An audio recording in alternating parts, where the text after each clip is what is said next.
It was written,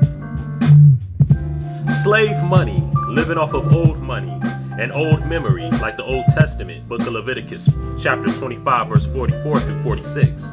Buy slaves from other nations and keep them progressively sick, self-generating because they can't find common ground where they stand, walk, and sit. The only common ground that can be found is if you yourself say it is it. Don't let them loose until you benefit. Let them believe they have freedom, only for them to feel freely dumb to find out that they have been inherited and your sole possession forever. Have them fight over your descendants' benevolence. To protect Israel, one must form a global alliance, a united nation standing divided, a world ran off of a clock, a burning furnace, toss in the old orthodox. For the newest testament will rise high, dropping Jews to lay a foundation for the unorthodox. Just watch how this world will rot.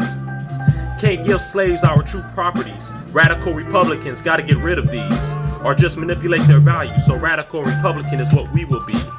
Make them slaves feel that we came for justice like James A. Garfield. Create a couple of martyrs to make them believe that we are playing in their field. Oh, the power mind control makes you feel.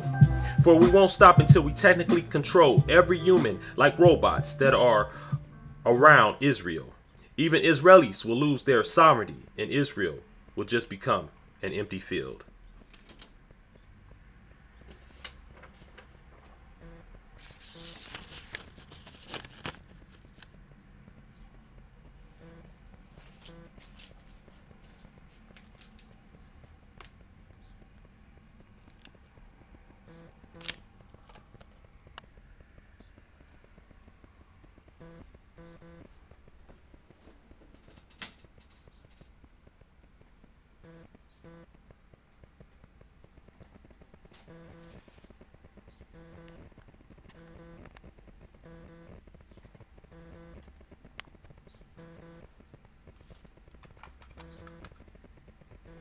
American slavery produced unbelievable wealth.